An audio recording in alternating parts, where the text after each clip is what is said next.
Assalamu alaikum. Welcome back to the Islamic History Podcast. I'm your host, Muttaqi Ismail. This season, we're discussing the history of the Mughal Empire. This is episode 8-6, Babur and Samarkand. Before we get into the episode, let's do a brief recap of where we are so far. The Mongol Empire, one of the largest empires in human history, is falling apart by the 14th century. Timur the Lame, a Muslim Mongol noble, builds his own empire on the remnants of the Mongol Empire. But just like the Mongols, Timur's empire also disintegrated after he died. The remnants of Timur's empire is divided among his many squabbling descendants. And with that, let's begin our discussion of the founder of the Mughal Empire, Zahiruddin Muhammad Babur. Zahiruddin Muhammad Babur. Zahiruddin Muhammad Babur was born on February 24, 1483. He was the son of Umar Sheikh Mirza, the ruler of Fergana. Fergana was a small principality in modern-day Kyrgyzstan. It was in a region historically known as Bactria. Today, this is a very complicated area where several modern Central Asian nations meet. It includes parts of Kyrgyzstan, Tajikistan, Uzbekistan, Kazakhstan, and even parts of China's Xinjiang province.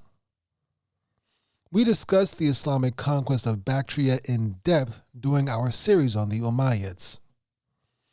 Umar Sheikh Mirza died in 1494 when Babur was only 11 years old. This was a freak accident where his dovecote collapsed and fell into the ravine below. A dovecote is a type of shelter or housing for doves and pigeons. With his father's death, Babur became the ruler of Fergana. This began a very interesting and very amazing 36-year career for Babur. During his lifetime, Babur would become the ruler of 3 different kingdoms, gaining one while losing another. Don't worry, it'll all make sense in the end. Of course, what Babur is mostly known for is establishing the Mughal dynasty, which ruled over much of India. As we discussed in our bonus series about Malik Ambar, though we call it the Mughal dynasty now, Babur would have called it the Timurid dynasty. The word Mughal is the Arabic and Persian word for Mongol. Babur and the people of his era consider the original Mongols, Genghis Khan and those guys, they consider the original Mongols to be uncultured. We discussed Babur's grandfather, Abu Sa'id Mirza, who was the ruler of the crumbling and disintegrating Timurid Empire, in the previous episode. This means that Babur was the great-grandson of Timur the Lame, also known as Tamerlane or Timur the Lame. Babur would have felt more affinity for his famous ancestor Tamerlane than he would have for Genghis Khan. We also mentioned in the previous episode that his mother was a princess from Mongolistan, which was a Mongol state that formed from the Chagatai Khanate. The Chagatai Khanate was named after Chagatai Khan, who was the second son of Genghis Khan. Babur was proud of his ancestral links to both Timur and Genghis Khan, who were the 2 greatest conquerors of their time. This pride, however, might have gone to young Babur's head, giving him ambitions of grandeur. The first year of Babur's reign. Before Babur could even think about going outside his realm, he had to make sure that what he already had was safe. He had to protect his tiny principality of Fergana from his other rivals. As mentioned in the previous episode, after his death, Timur's empire completely collapsed, fracturing into several smaller principalities governed by various princes. All of these tiny principalities wanted to follow in the footsteps of their ancestor, Timur. The crown jewel of this fractured empire was the capital, Samarkand, in modern Uzbekistan. Whoever controlled Samarkand was considered the leader of the Timurid dynasty, even if they had no actual control over the other principalities. At this time, Babur's paternal uncle, Ahmed Mirza, was the ruler of Samarkand and Bukhara, both of which are in Uzbekistan. Babur seemed to have liked this uncle, even mentioning him in his memoirs, the Baburnama. Babur paid his uncle an odd compliment in his memoir, stating, "He never missed the 5 daily prayers, even when he was drinking." Upon his ascension to the throne of Fergana, Babur sent an emissary to Samarkand to assure his uncle, that is Ahmed Mirza, of his loyalty. However, his uncle refused to accept Babur's fealty and prepared to march on Fergana and take it for himself. But along the way, several things happened that forced Ahmed Mirza to reverse course. First, a bridge collapsed, killing a bunch of his soldiers. Then, a sickness swept through his camp, killing a bunch of his horses. Finally, when Ahmed Mirza did actually arrive at Fergana, he found Babur fully prepared for battle, while his forces were too weak to do much of anything. So Ahmed Mirza had to leave Babur and Fergana alone. Another uncle, this one named Mahmud Mirza, also decided to expand his territory at Babur's expense. He attacked Fergana from the north and besieged the city of Aksi, one of the cities in the Fergana Valley. Babur's younger brother, Jahangir, was tasked with defending Aksi. Even though several of Jahangir's men defected and went over to Mahmud Mirza's side, the young man put up a good fight. Eventually, Mahmud Mirza fell ill and had to withdraw from the battle. Babur barely had time to breathe before Fergana was threatened yet again, this time by Abu Bakr Dughalat. Abu Bakr Dughalat was the ruler of Kashgar and Kolkand. Kashgar is in the modern Xinjiang province in China, while Kolkand is a city in Uzbekistan. Fergana, that's where Babur ruled, sits right in the middle between these two cities, so it kind of makes sense why Abu Bakr Dughalat wanted to capture it. This would allow him to connect his two territories and create one large state. Abu Bakr Dughalat approached from the west, attacking Uzgen, the westernmost city of Fergana. However, Babur successfully defended the city, forcing Abu Bakr Dughalat to retreat. Within 2 months of Babur's father's death, his uncle Ahmed Mirza, the ruler of Samarkand, died. This was the same uncle that had tried to take Fergana from Babur early on. But here's the problem. Ahmed Mirza did not leave a male heir. Babur's other uncle, Mahmud Mirza, took this opportunity to claim Samarkand for himself. However, Mahmud Mirza was a tyrannical ruler and he was very unpopular. He only lasted about 5 months in Samarkand before he died from a severe illness in January 1495. I'm not certain if he died from the same illness that forced him to withdraw from Fergana, but it's likely it was the same. After his death, Mahmud Mirza's son, Baysungur, rushed over from his little principality of Bukhara to claim Samarkand. All of this happened within a year of Babur's father's death. Babur had been attacked 3 times, had lost 2 uncles, yet he was still standing and still surviving. Now that Fergana was secure, for the time being at least, Babur began to have aspirations for Samarkand himself. In 1496, he teamed up with his cousins Mas'ud Mirza, Ali Mirza, and Khusraw Shah. The four of them besieged Samarkand for roughly 3 to 4 months, but they eventually had to lift the siege as winter approached.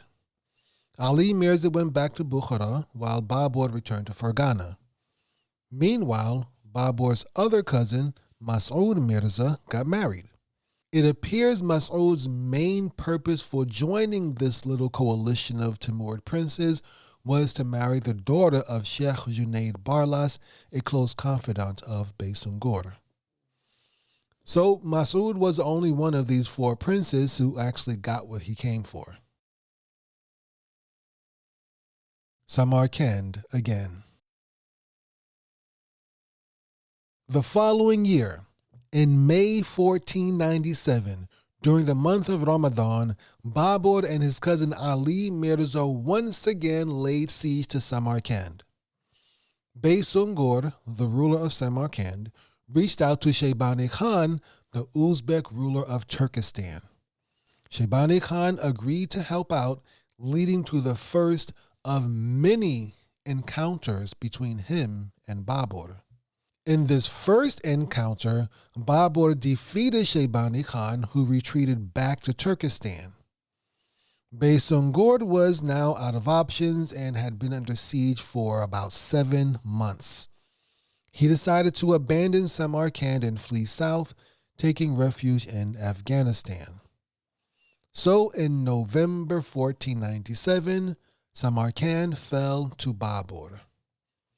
Babur toured the city and gave a very detailed description of Samarkand in his memoirs, the Baburnama. Here's an excerpt.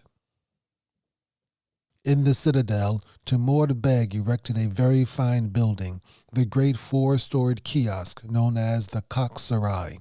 In the walled town, again, near the Iron Gate, he built a Friday mosque of stone using the labor of many stone cutters brought from Hindustan.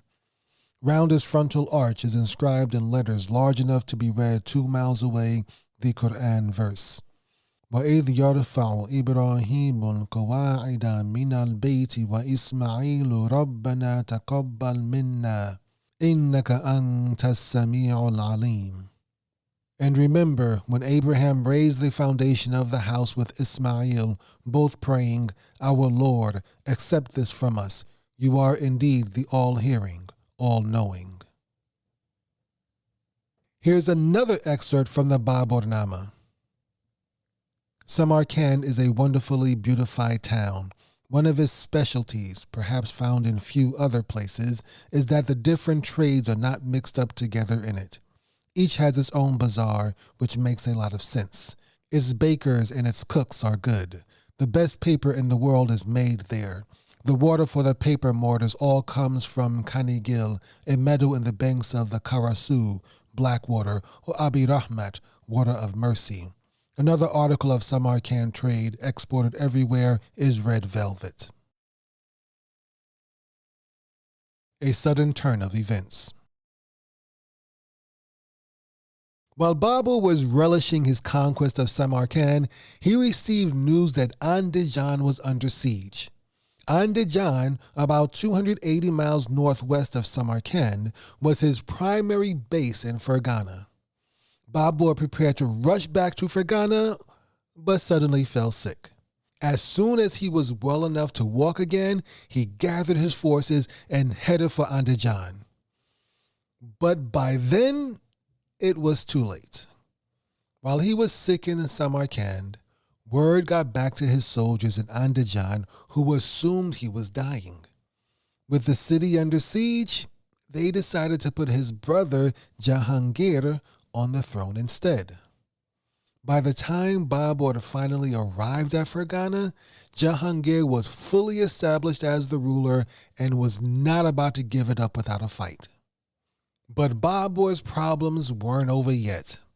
While he was in Fergana trying to save Andijan, his cousin, Ali Mirza, who helped him take Samarkand in the first place, had taken over all of Samarkand. So now, Babur had lost both Andijan and Samarkand. With these two losses, Babur had no choice but to return to Khujand in 1498, the only territory he still controlled. Khujand is about halfway between Samarkand and Andijan, located in what is now the modern state of Tajikistan. Once there, Babur immediately began plotting to take both Andijan and Samarkand back. He marched out of Khujand and began launching raids on Samarkand, most of which were unsuccessful. Babur was so humiliated by his failures, he was too embarrassed to go back to Khujand, the one territory he still actually controlled. Instead, he decided to try his luck against Andijan and his brother Jahangir. This time, he did win some minor victories against Jahangir, and he captured the cities of Margilan and Aksi, which were two cities in the Fergana Valley. He finally captured Andijan in 1499 after a very difficult battle. However, his brother Jahangir escaped the battlefield. And so, by 1500, Babur had retaken most of Fergana. Samarkand yet again. While Babur was consolidating his holdings in Fergana, Shaybani Khan, that's the Uzbek chieftain we mentioned earlier, attacked Samarkand again. He defeated and executed Babur's cousin, Ali Mirza, installed his own governor over the city, then returned home. This encouraged Babur to try his luck with Samarkand one more time. In 1500, his men snuck into the city late at night. Once inside, they overwhelmed the city's defenders and opened the famous turquoise gates. The rest of Babur's army stormed inside the city. The people of Samarkand woke up in the middle of the night to find a battle taking place. Many of the city's residents, who hated their Uzbek overlords, joined with Babur, attacking Shaybani Khan's soldiers. With the city lost, the Uzbek governor fled Samarkand to inform Shaybani Khan about what happened. Shaybani Khan gathered his forces and rushed to Samarkand to try to take it back, but it was too late. Babur's army was already entrenched, and they forced Shaybani Khan to retreat yet again. After securing the city, Babur went after Shaybani Khan, hoping to put an end to this rivalry once and for all. The two armies met at the Battle of Saripol in April 1501, and Babur got the crap beaten out of him. This time, it was Babur who had to run for his life, with Shaybani Khan right on his heels. Babur made it back to Samarkand and locked the gates. When Shaybani Khan arrived, he immediately put the city under siege. Babur sent several messages to his allies, desperately begging them for help. But he soon realized that nobody was coming to save him. So he decided to negotiate a surrender. Shaybani Khan and Babur finally agreed on the terms. Babur and his family had to evacuate the city. However, Babur's older sister, Khanzada Begum, had to stay back and marry Shaybani Khan. She remained with Shaybani Khan until his death many years later, after which she returned to live with Babur. Destitution. Once again, Babur had lost Samarkand. His small group left Samarkand in July 1501 and headed towards Tashkent, about 154 miles northeast, where his mother's family ruled. As they traveled, several other members of his family joined him. Babur was only 18 years old, and this was a very depressing and trying time for him. But he couldn't wallow in self-pity since Shaybani Khan was still in hot pursuit, their peace agreement notwithstanding. They finally made it back to Tashkent, where Babur had to live under the authority of his maternal uncle, who was the ruler. Babur describes his humiliation in his memoirs, the Baburnama. During my stay in Tashkent, I endured much poverty and humiliation. I had no country or hope of one. Most of my retainers dispersed. Those who remained were unable to move about with me because of their destitution. We also see that Babur was very eager to strike out, seek his own fortune, and make a name for himself. Once again, from the Baburnama. This uncertainty and want of house and home drove me at last to despair. I thought, it would be better to go off by myself than to live in such misery. Better to go as far as my feet can carry me than for others to see me in such poverty and humiliation. Having settled on going to China, I resolved to head off on my own. From my childhood up, I had wished to visit China, but had not been able to manage it because of the responsibilities of ruling and other obligations. Now, sovereignty itself was gone, and my mother, for her part, was reunited with her stepmother and her younger brother. The hindrances to my journey had been removed. This all led to Babur petitioning his uncles to help him against Shaybani Khan. He warned them the Uzbek warlord may try to take their territory next. It was his uncle, Kichik Khan, the ruler of Mongolistan, who agreed to help Babur with his own Mongol troops. With this new army, Babur again started reclaiming pieces of his lost realm in 1503. He began by capturing Marjalan, about 133 miles east of Tashkent. Before long, Babur had captured all of the citadels and fortresses around Andijan, though he did not yet control the city itself. He made several attempts to take Andijan, but none of them were successful. And in another plot twist, his uncle Kichik, who had provided the troops, claimed that all of these places that Babur had just captured belonged to him.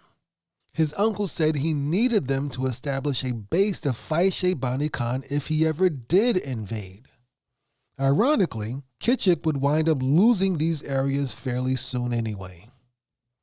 After all of this effort, planning, and fighting, Babur did not get Andijan, nor did he get Samarkand. All he had left was Oxy, and soon he lost that as well. Shaybani Khan brought his army and attacked Oxy, forcing Babur to flee.